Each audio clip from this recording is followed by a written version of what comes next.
what we're going to be looking at tonight is really about focusing on one topic, and it'll be coming from David, but I want to do a little preamble to kind of begin to get our minds open to leadership. As each one of you came through the door, you were looking to achieve something.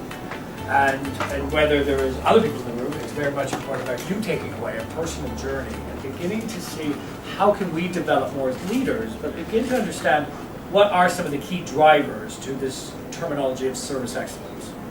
Because working from a consultancy perspective, we do come and get some kind of coined phrases sometimes that we all hook on to, but it's when we truly embrace what is that to our organization. So that it's not just playing lip service, and that's what I'm so happy for having David here to talk about his journey over the last couple of years with a service excellence program, because it's actually the active learning that we're going to pull from that. When I started thinking about what would I talk about if I had 20 minutes to speak on before David's talk, I really began to think about really what is the role of a leader. What is the role of a leader in this service excellence challenge? We all know that we want great customer service. And I think that's been on our agenda for a very long time. What is this great service that we're looking for? Well, who is the driver of that service, first off? So instead of asking, what is the role of a leader, I kind of just began to look at what does service excellence mean to those that I lead and the customers that I lead? And that's when it becomes a little bit more of a defined question. I've been very fortunate to work with David and his team, and just recently working with a team in America, where and I'll talk a little bit about that tonight, is where we transformed a Ritz-Carlton into a new fashion luxury property. And some of the learning that we had during this transformation project was fantastic, because both of those brands wanted to offer 5-star, 5-diamond service. But they offer it very differently. And that's simply by the customers in which they're offering it, the promise in which they're giving, but also that population. So the uniqueness of that particular project was very much that we were moving the same population.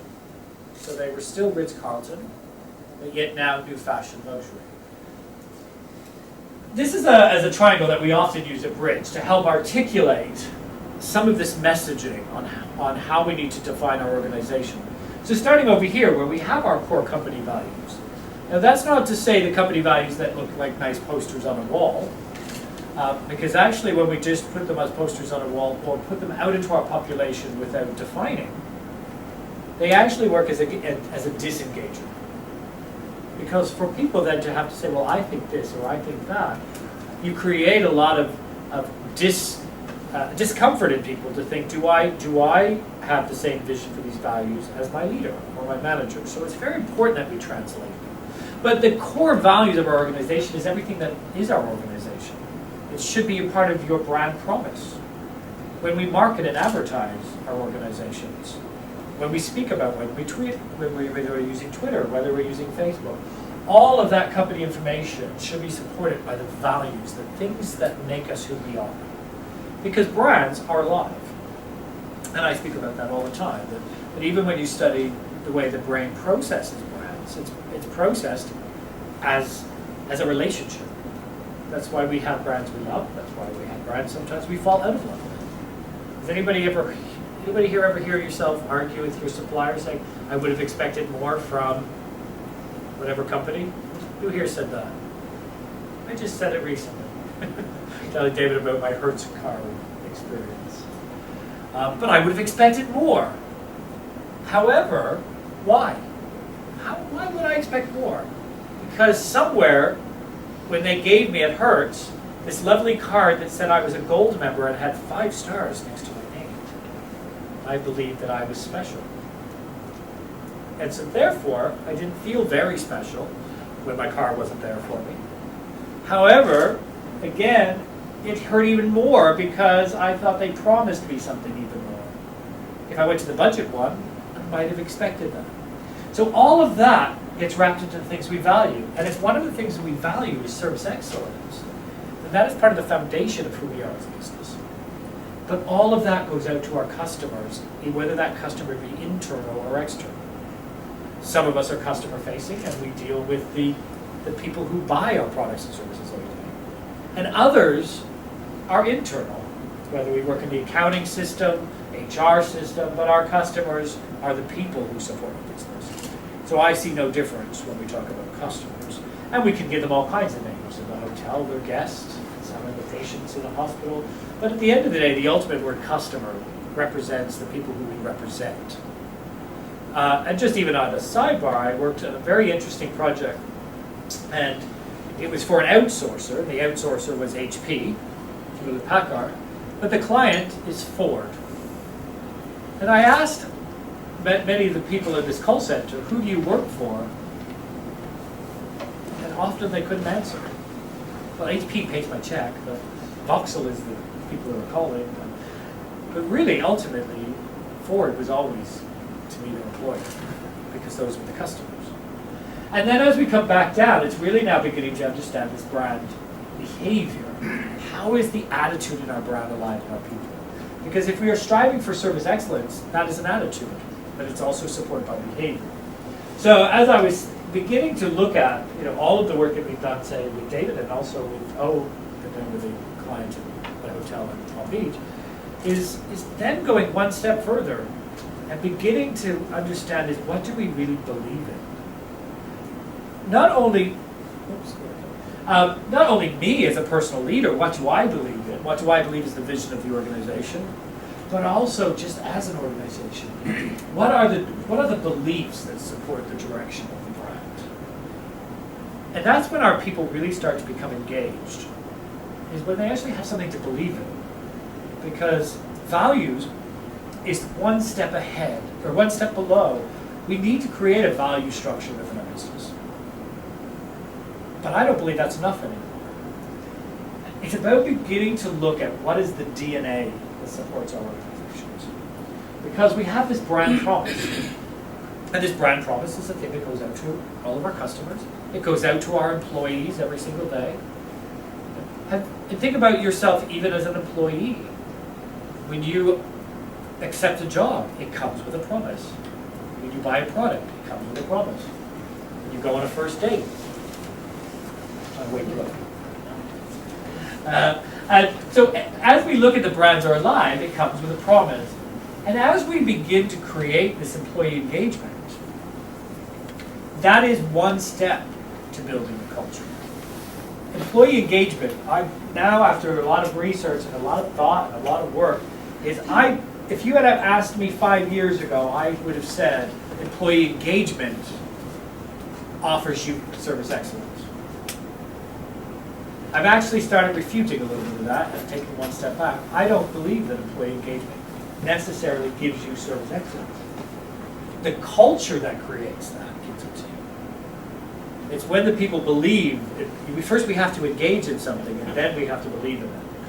And that's where the next stage is, and even the work that I think that we're beginning to look at, is really, I'm in a very fortunate position that every classroom that I ever go in, I learn just as much from the experience of working with people than sometimes they do. Because we learn to listen to the movement and the DNA of our organizations. If you truly believe that your organization is alive, they're always moving. It's a living organism. It changes daily. Whether the people are coming in and out the door, it changes. Whether the customer expectation is changing with the promise.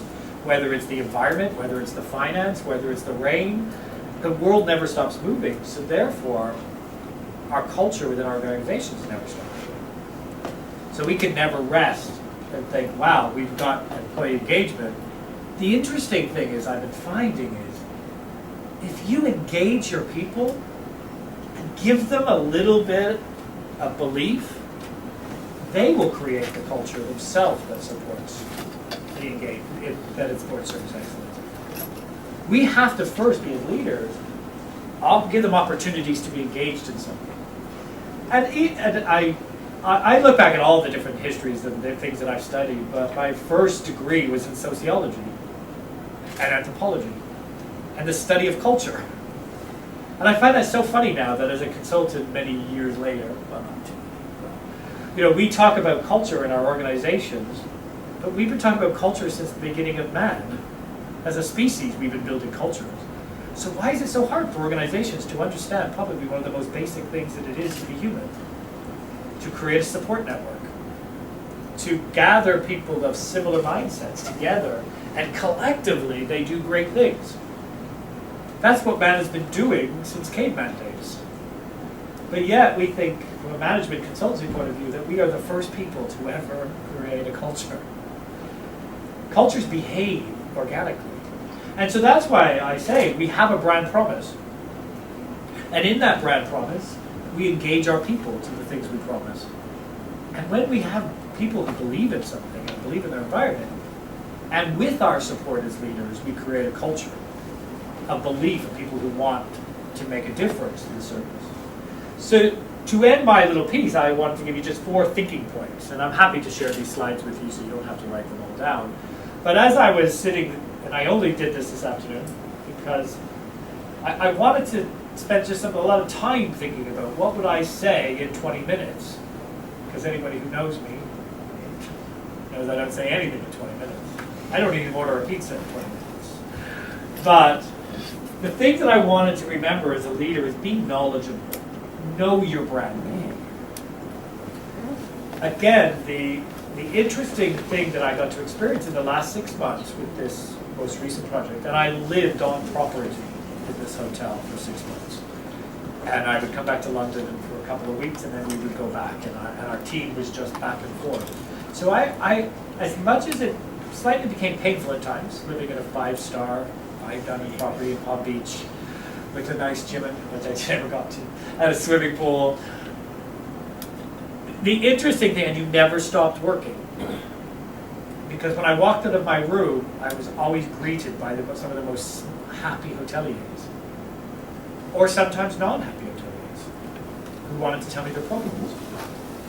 But what I had the fortunate thing to experience in this last 6 months is I totally immersed myself in a business. I worked in it, I lived in it, I gave myself a challenge of knowing everybody's name and 600 people in the population. I could probably name 500. And I can honestly say that I love them. And they love me. I've been blessed to be submersed into this culture, but watching them grow and shape because they weren't happy when I arrived. And so what I really got to do is really got to know the brand behavior. Because the interesting thing with this brand was they believed, because it was a Ritz-Carlton, and they kept the same population, and they were moving them to a new fashion luxury program. Where they struggled, what it was partly was loyalty. They felt if they fell in love with the new brand, they were being disloyal to their old brand. And so it's understanding how the brand shapes and changes. But when they actually realized that they could be, it wasn't about loyalty, they should be thankful for the first brand for giving them great skills so they could develop a new brand. And when we learn to talk to them about how the brand behaves, because one brand behaves very differently than another. And it behaves differently from another because it has a different output. Starbucks behaves differently than a boutique diner. Would you agree? Because its brand behavior is to offer consistency.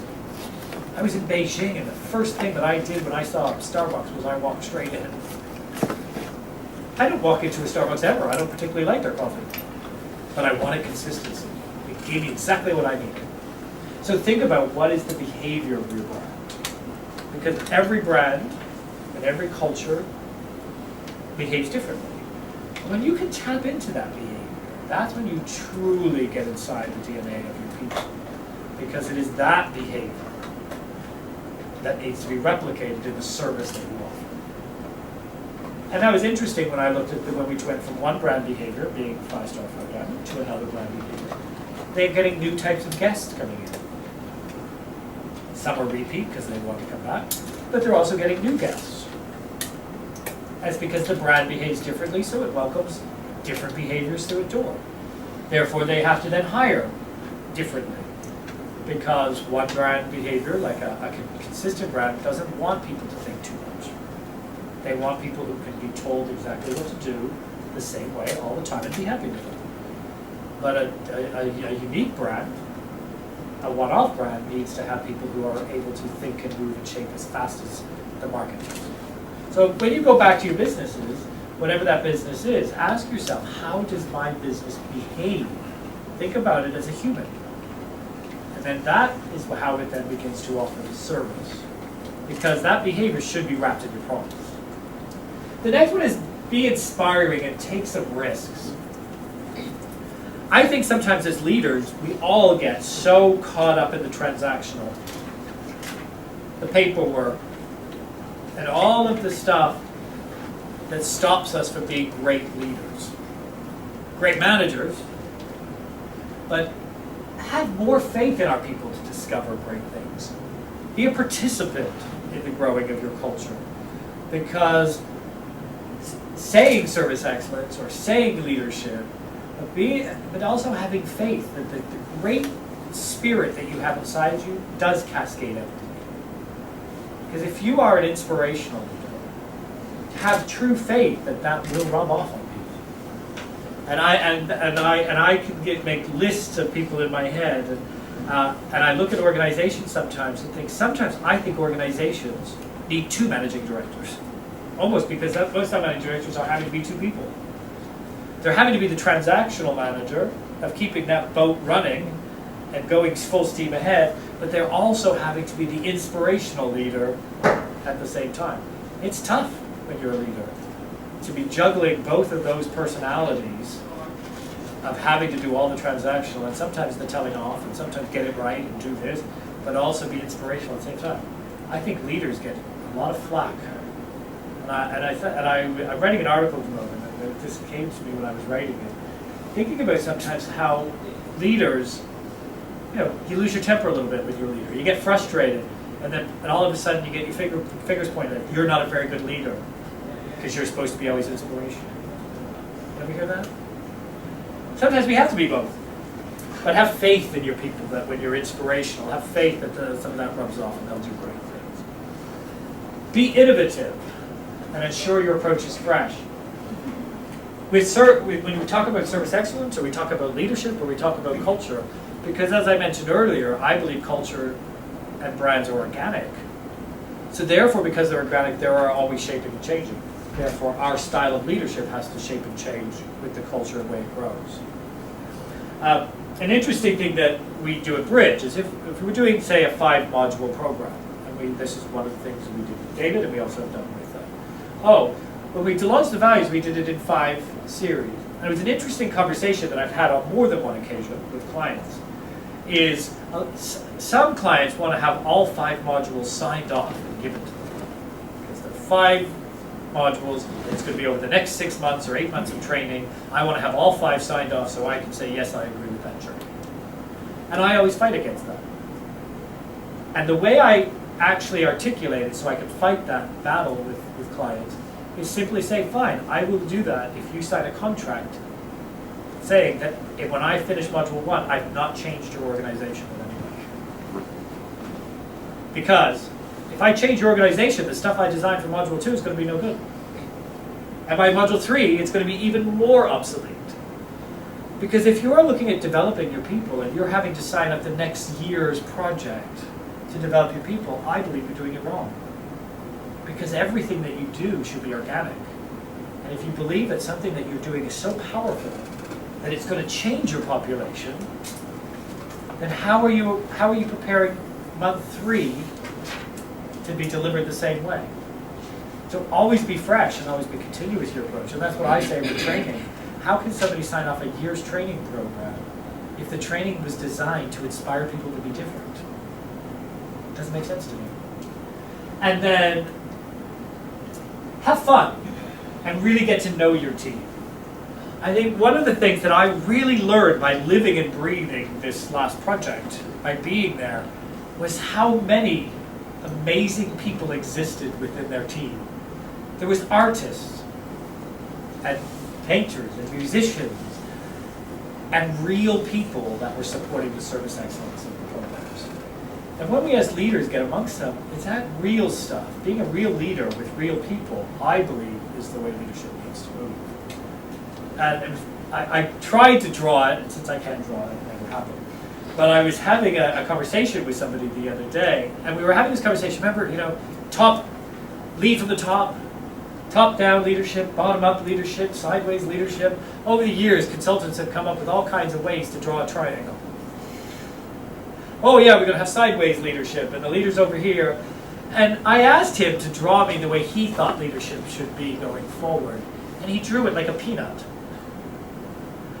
And I asked him, why did he draw it that way? And because of the name of the hotel is O, and O is French for water, he said it in a total O way. He said, well, because O, like water, always adapts to its environment. It changes to the shape in which you put it in. And so I think that leadership is just really all over the place. He said there is no linear lines to leadership.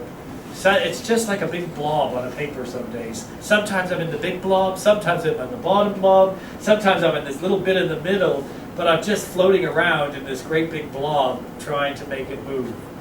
And as he said that, I just thought, wow, I'm going to tell that story.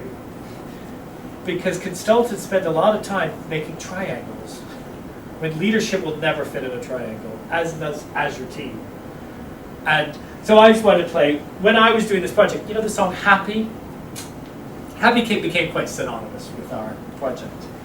And I just came back last week from our final closing ceremony. And so we had a series of presentations, and you'll see in the background of this little video clip, one of the things that we got them to do at the beginning was we told them about what the new brand was going to be, but we gave them blank canvases. And on these blank canvases, we set up an art gallery and we let them paint what they thought the vision of the organization was going to be. So in the background of this video, you get to see a couple of their clips. But that's the way we started the project, by saying, you show me your vision. And what happened was, we found amazing artists where they never knew they were artists. But also, the song Happy became quite synonymous. So the way we decided to end the project was, after this talk, and we ran this talk 9 times, was I just filmed them being happy. And then we're going to clip it together into a YouTube video, and I want it to go viral. And that's going to be our gift to them, as when they finish, is we've already clipped it together, but we're going to put it on YouTube. This is only a small little excerpt from it. But that's the kind of thing that really inspired them. It was fun. And this is just a little bit of the hoteliers. Because I'm happy, I'm alone if you feel like a room without you. Because I'm happy, I'm alone if you feel like happiness is the truth. Because I'm happy, I'm alone if you know what happiness is to you. Because I'm happy, I'm alone if you feel like that's what you want to do. So that's only a tiny excerpt of and thank you to our editing team for having to watch all of them. But that was just a little excerpt. But when I said that to them at the end of this program, that I just wanted to clap, just to film them being happy to a song that had something that had connected all of us together during the 6 months. And I said to them, would you be happy if I put this on YouTube and it went viral? Do you think they were excited by that? They were ecstatic by it. They saw it as a little bit of a marker of their own. And so whatever that marker is that you create, we have to begin to see understand what inspires our people. To me, it's not about me being on YouTube. To them, they thought it was just a real great testament to show how they could show the world as a single brand how happy and connected they were. That was not the team that we started with 8 months ago. Because 8 months ago, they had lost their jobs. And they had no brand to be part of. And so think about that as a leader, as you go through. We need to be inspirational. We need to be knowledgeable about the DNA of our brand. But the job is to engage our people, but then to also give them the support of the things that we believe in as a unit. So that I will conclude there, and now I'm going to pass you over to David to talk about some real activity on what he has done. Now, I was very fortunate, and David and I just said, at least when you guys were, when we were being a bit late, we got a good chance to catch up, so that was nice. I met David initially probably about 3 years ago, and I think he's a true visionary within service excellence, personally. And I know that working with David and his team has inspired me to be better, because as I said earlier, as a consultant, when we engage with an organization, we are part of the organization. And being part of the organization, it always teaches you as a leader just as much as you teach it. If you listen to it, if you feel its pulse. And to watch his team grow and shape over this period has been amazing.